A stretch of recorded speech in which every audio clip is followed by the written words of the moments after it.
kung may cost ang independence, meron din pong cost kung hindi tayo lumaban, ha? Kung hindi lumaban ang ating mga national heroes during the Spanish time, it would have been harder during because there would not be reforms and we might still be a colony to this day. Kung walang cost yung paglaban sa mga Hapon during that time, mas maraming na-rape, mas maraming napatay, mas maraming karumal-dumal na nangyari sa ating bansa or baka ginamit din tayo sa pag-invade ng ibang mga bansa sa Asia if lahat tayo ay naging collaborators or kumampi lang. Ganun din sa US. Kung hindi tumayo ang maraming mga Pilipino para sabihin, big brother ka namin, Uncle Sam, but you're not the owner of me, or di ba famously sinabi ng ating dating Pangulo na he'd rather have a country run like hell by Filipinos rather than a country run by foreigners. And unfortunately, nagkatotoo na kahit Pilipino ang humawak sa Pilipinas, in many aspects, it's run like hell in terms of corruption, idolatry, immorality, small things that seem small, like the Pogo, Isabong, nawala yon, nilabanan natin, pero nandyan pa yung online gaming. Lumaban tayo sa health, pero nandyan yung vape na pinagbabawal sa ibang mga bansa. All of this may cost. So, may kita dun sa mga kumita through that, pero I'm talking about kumita through that illegally, no? Meaning, it changed public policy kasi nagkalagayan dyan or nagka-lobby money dyan. So, lahat ng bagay po may cost. So, pinag-usapan nga namin ni Joel na parang kung alam lang nung lahat, yung mga nagsasabing you just want power, no? Konting katahimikan lang sa buhay ng grupo namin ngayon is paradise already, di ba? Yung di ba, pag halimbawa, pagka araw-araw sa restaurant ka kumakain, parang sa pinakamahal na restaurant ang paradise sa'yo. Pero kung araw-araw nandun ka sa noodles lang or kanin, nung time namin hindi noodles ang symbol ng kahirapan talaga, kung hindi yung kanin lang at asin, di ba? Yung wala nang ulam halos, no? Makakain lang ng konting kanin, pero kahit ngayon mahal ang bigas. Yung makapag-Jollibee, maka-McDo, yung may fried chicken or yung nga iba yung parang yung kanin mabuhusan lang ng ginisang munggo sa ibabaw. Sobrang luxury na yon, di ba? So alam niyo sa pinagdadaanan sa maraming lumalaban ngayon, not only for Senate independence, but para lumabas ang totoo sa flood control, lumalaban sa administrasyon, paradise na po yung konting katahimikan, no? But the question is the cost worth it? Nabanggit ko na po kanina yung sinabi ni Senator Benigno Aquino that the Filipino is worth fighting for. So that's why now and then po, wag ma-offend yung iba. Gamitin ko talaga yung laban kasi we have to continue fighting. Laban lang po. It's worth the fight. We have to continue fighting, no? Once, we're a product of hope. Kailangan ng pag-asa. Ang lahat kailangan ng pag-asa. It's the end pag wala ka ng pag-asa. And to many, during the 70s, 80s, yung senyas ng kalanganan, ibig sabihin may lumalaban pa. So, even yung daily na laban namin sa Senate na parang isa-isa lumalabas na yung totoo, na yun, sila pala ang nagpapasok sa NBI, sila Senate President Soto, coordinated pala yun. Yung Wednesday, May 13 na sinisisi sa amin ay, yung pala ay, alam din nila nung iba na nandyan sa labas, armado, tapos imbestigahan, wag imbestigahan, na hanggang ngayon hindi inimbestigahan. And then yung walkout na parang tama sila, wag palitan yung rule na walang one-day notice. Ngayon, nakita nyo, binasura na yung rules, binabasura yung constitution, pinalitan yung rule kung sino magpre-preside sa impeachment. Tapos, instinct ko, sana papurihin si Senator Win Gatchalian nung sinabi niyang 16 talaga yung kailangan para makonvict ang impeachable officer. Pero biglang binura sa Facebook niya. I don't know the details so I won't comment there. But the problem is trust. Sinabi din nila pa ulit-ulit, kung wala kayong 13, hindi nyo pwedeng palitan yung officers. Hindi lang yung Senate President. The officers are the head of OSAA, the Senate Secretary, Senate President Pro Tempore, which is Senator Loren Legarda, and the Senate President. Pero gumawa sila ng formula na pwede na ang 12 So, yung modern day version ng pinaglalaban during the Spanish-Japanese time, American times na lies. So, during the Spanish times, isa yung di kayo organized, hindi nyo alam yung gobyerno, you don't know Christianity. So, all of that were partially true, but you didn't need to colonize a country to Christianize a country, di ba? So, yan, very clear yan. You didn't need to make people slaves, whether it's the African Americans or the kind of slavery they had in Asian countries. You didn't have to have slaves to say na it's in the name of Christianity or the name of good governance, di ba? So, yun yung modern version ngayon na 12 is 13. You need 13, but you can justify because you need the Senate and you need to cover up the flood control scam, di ba? So, my point is there is the trust. Ang trust, basta't nandyan, you can work kahit na enemy mo. Pero pag nawala yung trust, so once na paulit-ulit yung mga mananakop sasabihin, we'll give you your freedom, we'll give you your freedom, nakita mong binobola ka rin, di ba? So ganun din, nung February, nung sinabi nila na wala kayong kaso kapag hindi nyo nilagay si Loren Legarda as Senate President, naniwala yung marami namin kasama. But then, nabuko nila, gagamitin na naman to sa impeachment. Paulit-ulit sinasabi sa amin na ang impeachment, impartial, pero yung definition pala nila impartial, kailangan i-convict ang Vice President. So, nung lumaban at sinabing, wag lang si Loren, nung ako na nilagay, ayan na naman. Pagka umalis kayo kay Alan, wala na kayong kaso. Pag nandiyan kayo kay Alan, kakasuhan kayo. Diba? That's why nga, iba po yung reaction ng pamilya ni Senator Jinggoy because alam nila yung totoo. Talagang na-witness din po nila yung mga tumatawag at mga nagsasabi at mga naggagaranti. So may cost po. If we don't do anything now, the cost will not fall on me immediately. It will eventually, di ba, yung may individual akong pananagutan, pamilya ko, bayan ko, syudad ko, community. But it's really the next generation. So in the same manner na lumaban ng EDSA 1, EDSA 2, lumaban sa Napoles sa napakaraming scandal is because we wanted it to end. Repentance, then reformation, restitution was there, hindi lang yun masyadong keyword dati, ngayon keyword siya. Pero pagbabago, renewal. 'Di ba sa tunay na renewal, the old is gone, 'di ba? So when you say that you're a new creation in Christ, it's a work of progress, pero kung dati may idols ka, dapat wala na. Kung dati immoral ka, dapat nawawala yung immorality. Kung dati nagnanakaw ka, hindi ka na dapat nagnanakaw. So that's the problem. Kung papayag tayo na i-maneuver lang itong flood control, at nakita na po natin, lalo po sa Blue Ribbon, headed by Senator Lacson, at hindi pa ho tapos in-expect po namin. Part of their playbook yan, mangligaw, mag-offer ng kung ano, kung hindi, mag-threaten, kung hindi, itutuloy nila threat nila. False witnesses, maglalabas ng mga contractor, di ba kinuha ngayon si Diskaya. Meron na pong bumaliktad dun sa mga DPWH na sinabi nila na dinidiktahan din sila kung ano sasabihin. Yung unang sinabi ni Yusek Bernardo, nagbago din yon. Kay Senator Joel Villanueva, apat na yung version nung paano siya supposedly guilty. And none of those versions are true. So ganun din, na ngayon na kinuha na si Mr. Diskaya from the Senate, sabi niya na damay-damay na, sasama na lahat ng kilala niyang police. That's good. But there's nothing stopping the creative people in this administration from saying, we'll take care of you, eto mga ituro mo. Then suddenly, may kaso, whether sa DOJ at Ombudsman, then suddenly you're facing jail. Then finally, it's true. That's why pinilit nilang makulong si Jinggoy kasi sabi niya, nawawala na ng takot yung iba, lumalaban na. So kailangan natin ipakita na totoo. At madali kay Jinggoy kasi usual suspect, di ba? So wala nang maniniwala sa tingin nila na Jinggoy sacrificed because ayaw umiwalay sa grupo. But siya na nagsabi, he has evidence in the right time. Payagan natin siya magsabi sino at ano yung ebidensya. Pero mabigat po yung ebidensya and it will show. I've been hearing the last few days, there's so much evidence against the major players dun sa flood control. And everyone saying sana lumabas. That's why nga, pinanghawakan pa rin natin yung Blue Ribbon Committee. The other point I want to make about counting the cost is, yun nga, ano yung cost sa next generation? Kapag kinover up natin to, may cost. So ulitin ko pag lumaban ka ngayon, may cost. May cost. Aapihin ka, dudurugin ka sa media at social media, kakasuhan ka, baka ikulong ka pa. Sana naman walang papatay, pero that's always there whether sadya or may nagkamali yung patayan. But that is the cost for people who will fight. So I'm not dissuading people from joining the fight because we need you. We need the prayers, we need the commitment, we need more independent heads to stand up and say, mali na to, lumaban tayo. Pero may cost din yung hindi lumaban. Yung cost are the millions of Filipinos who will have to go abroad because walang trabaho dito. The cost will be the millions of Filipinos na hindi mapapagamot kasi nanakaw yung panggamot or pang-ospital. The cost will be millions of Filipinos na mababansot because there's not enough money or not enough programs for the first 1,000 days ng buhay ng tao, no? Or including yung healthcare ng buntis, di ba? The cost is, huli na tayo sa tourism, halimbawa sa education, or as a country, no? There was a time in the 60s, second to Japan tayo. Then there was a time second to the last. Then during the time of President Ramos, yun, umarangkada na tayo. During the time of President Pinoy, umarangkada na tayo. During the first 3 years ng Duterte administration, grabe na po yung pinuntahan ng ating ekonomiya. Not perfect, nandun ng corruption, but it wasn't systemic. Now it's back to being systemic.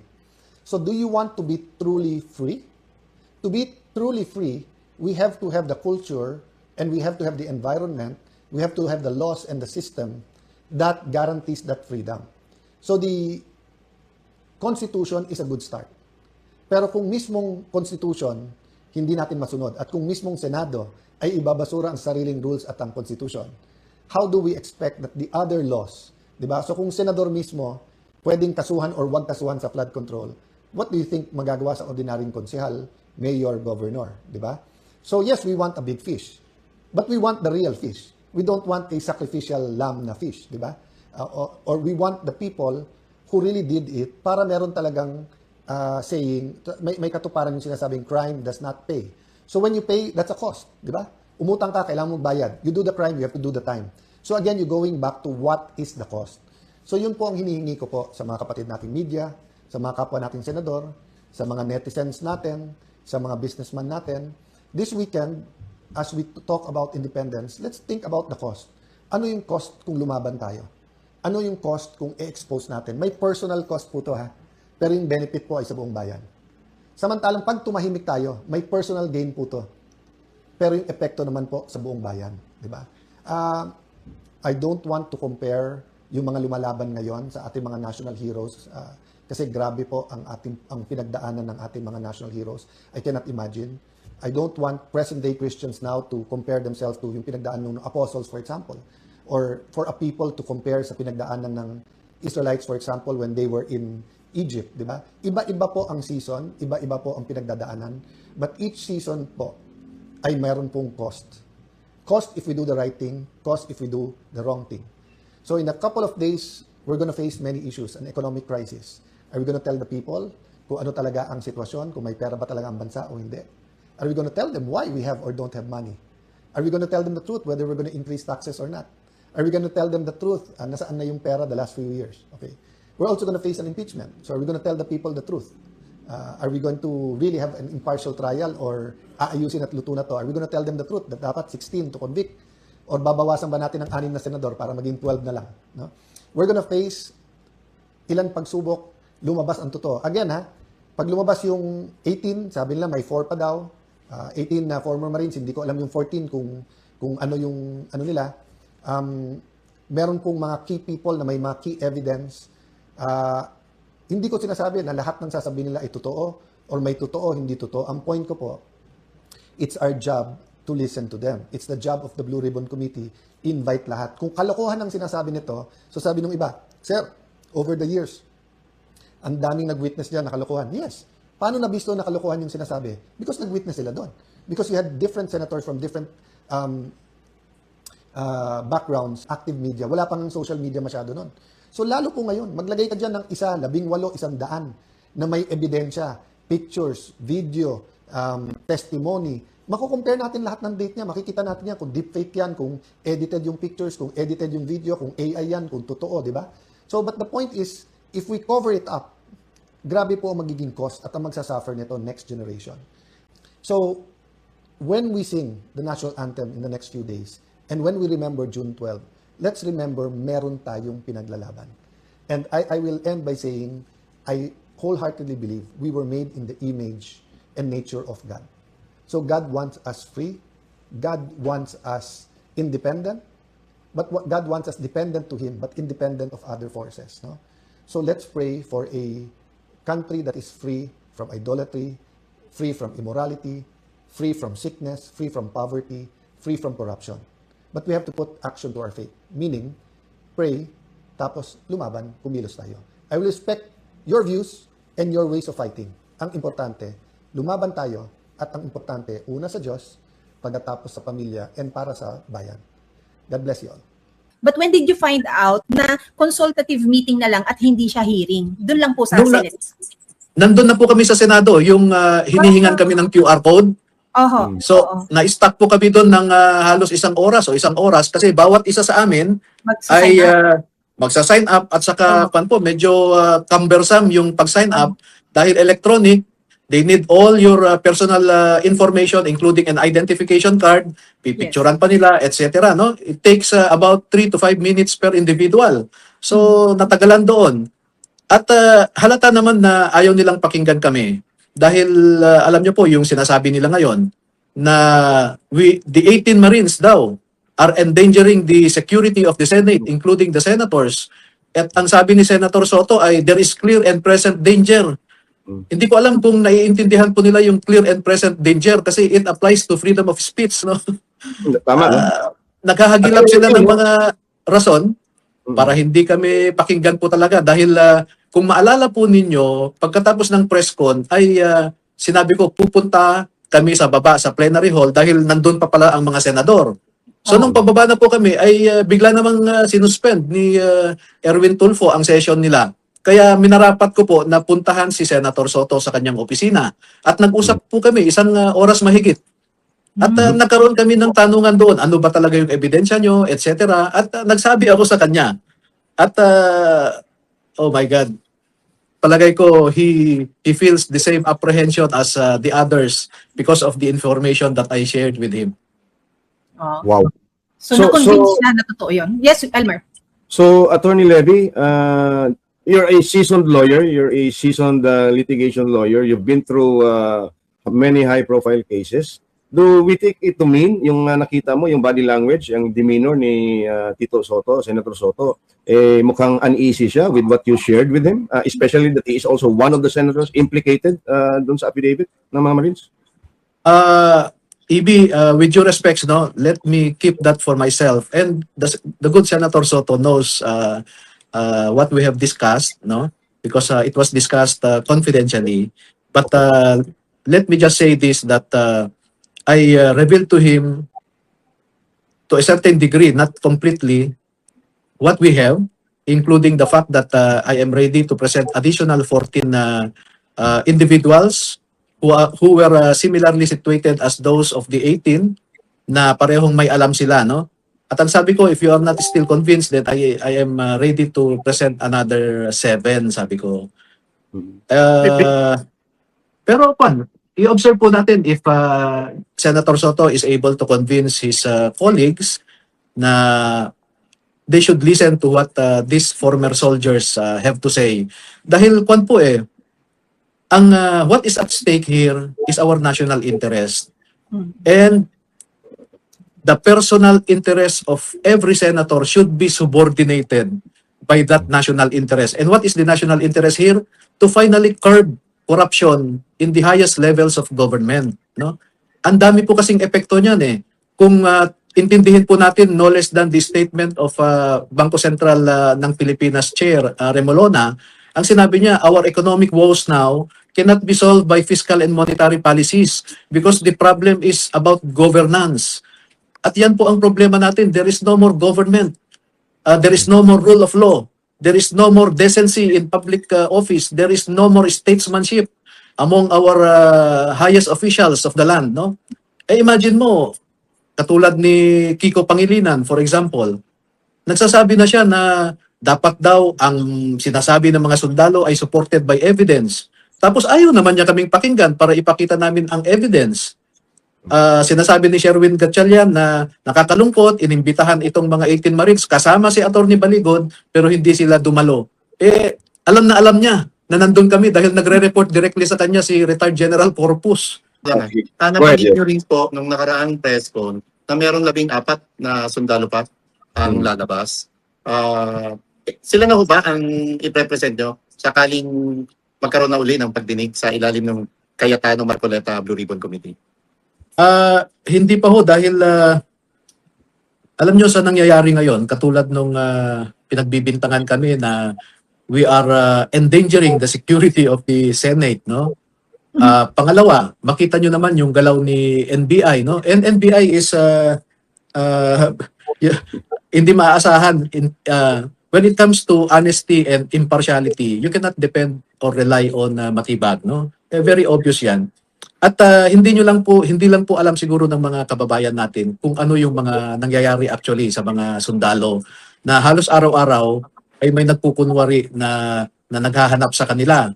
May naka-face mask, etc. No? Pati barangay officials minsan ginagamit para magtanong kunyari sa bahay ng kamag-anakan nila, etc. Maraming pressures, maraming subtle threats, no? Yung sinabi na lang ni Gary Alejano, yung classmate ni Sunny Trillanes na merong subtle threat, no? At marami po, sa totoo lang, nanggagaling sa mga private interest groups, nanggagaling sa security forces natin, yung mga subtle po no, na pananakot, etc. Sabi nga nila, meron daw recording pa na di umano ay nanunuhol ako, nagre-recruit ako sa mga gustong mag-testify. Una, no, iklaro ko lang, masama ba na mag-recruit ng mga testigo na may kinalaman sa isang krimen na magsalita? Right. Yan nga po ang objective ng gobyerno mismo na hanapin ang mga ebidensya sa isang krimen. At kung sino man ang magtatago ng mga ebidensya na yan ay pwedeng kasuhan ng gobyerno ng obstruction of justice. Yan na nga po ang ginagawa ko na mag-recruit ng mag-testify na may kinalaman para makatulong sa paghahanap ng hustisya naman para sa pinakamalaking nakawan no, sa kaban ng bayan. Pangalawa, sinasabi niya may recording na nanunuhol ako. Again, kung sakaling totoo na nanunuhol ako, private individuals po kami no? Wala pong krimen dyan. Pero wala pong panunuhol. Kaya gusto kong ilabas niya yung sinasabi niyang recording. Kasi sa totoo lang, meron po silang pinadala sa akin na 5 tao, na dati ring tao ni Saldico, na alam po naman na tao nila. Pero tumawag at sinabi, sir, gusto rin naming sumama sa iyo. O sige, magkita-kita tayo, kako. Alam niyo po, ang unang tanong nung isa doon, ang sabi niya, attorney, bago tayo mag-umpisa, diretsahan na tayo. Magkano ba ang ibibigay mo sa amin? Sabi niya. Ang loko, nagre-record, no? Kaya ilabas po nila yung recording dahil ang sagot ko po sa kanya, pasensya ka na dahil hindi ako namimili ng prinsipyo. Pero alam niyo kung pain yung mga yon sa inyo? Alam niyo na po? Nung una ay hindi kasi nagsabi sila ng kwento Actually, merong isa sa kanila na nagbigay pa nga ng ebidensya, mga litrato. Nagbigay siya sa akin ng litrato na, sir, kilala ko yan si Mr. Erwin Tulfo. Ito nga, picture naming dalawa sa opisina niya, sa loob mismo ng opisina ng congressman. So marami pa po siyang ibinigay. Ibinigay nga niya yung affidavit na pinirmahan niya at saka yung isang kasamahan niya para ipakita, sir, ito, pinilit kami rito na pumirma. Makikita mo, lukot yan dahil binibidyohan nila ako nung pipirmahan ko kaya tinapon ko pa sa kanila ito. So marami pa ho siyang binigay. Actually, may mga videos and pictures na binigay siya, no? So nung una, akala ko naman ay seryoso siya. Pero nung kasama na niya yung additional na 4, ayun po kaagad ang tanong nila sa akin, no? Magkano ba ang ibibigay mo sa amin? Kaya ang sabi ko, hindi ako namimili ng prinsipyo. Kaya malakas po ang loob ko na magsabi na ilabas ni Matibag yung recording na sinasabi niya dahil mapapahiya siya at saka yung mga planted na pinapunta niya sa akin. Mga ahente niya. Yes, Attorney Levy, no? It seems, no, hindi naman bulag yung mga tao. It doesn't take a genius or a rocket scientist to understand what's really going on. And we all know that government has been weaponized, no, against people like you, the 18 Marines, and even the Dutertes and VP Sara herself, no. Attorney, anong masasabi mo doon sa naratibo nga nila na in fact accusing you na you are an armed threat on the security of both the Senate and the senators? At ang sabi pa nila nga, I think that was yesterday or 2 days ago, when the Senate website mismo was defaced. At sinabi ni Sherwin Gatchalian na it's part daw of that threat, no? Para bang linalagyan na nila ng story arc yung narratiba na under immense security threat yung Senado at mga senador, no? So how do you deal with this now, attorney, moving forward on probably the next hearing? Kasi nga hinaharang talaga nila yung Senado at naka-work from home pa yung mga trabahante doon. Una, no? Napakaraming police at Philippine Marines na nagsesecure ng Senate building, including its premises. Pangalawa, bawat senador dyan ay merong minimum na 5 na security detail, no? Maliban sa kanilang private security na hinire nila.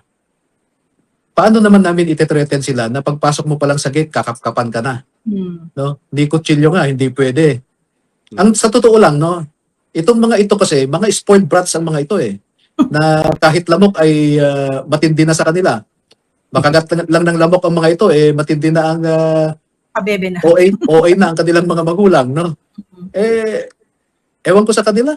I think it's either they are creating stories na tinatakot ang sarili nila or it is part of their overall effort to prevent truth from coming out. gusto kong i-emphasize yun. The Armed Forces of the Philippines is comprised of a citizen armed force. Alam nyo, itong sinasabi nilang, wag nyo na raw sabihin, wag nyo nga nang tawagin na ex-soldiers ang mga 18 na ito. Isa dyan, nangunguna ngayon, si Mr. Ariel Querubin, no? Na nung una, ay pinepraise niya itong si Orly Gutesa at inudyukan pa niya. Yung ibang kasamahan ni Orly Gutesa ay lumabas na kayo para sabihin nyo ang totoo. Aba, nung lumabas yung 18, ang sabi na niya, ginagamit na lang daw itong 18. No? Where is the principle there? No? Where is integrity there? Where is consistency there? So, ang sinasabi ko ngayon, actually, lahat tayo, we are members of the armed forces of the Philippines. We comprise the citizen armed force. Legally and technically and constitutionally, lahat tayo sundalo para sa bayang Pilipino, no? Para sa bansang ito, lahat tayo ay sundalo. Number 2, ang sabi doon, the armed forces of the Philippines is the protector of the people and the state. Wala siyang ginamit doon na government. No? At sumunod pa na sentence, nakalagay doon, the armed forces of the Philippines have to protect the territorial integrity and sovereignty of the country. So isipin mo, binanggit niya yung people, sovereignty, and territory. Hindi niya binanggit ang government. That is why the armed forces of the Philippines is not the protector of the government. It is the protector of the people and the state.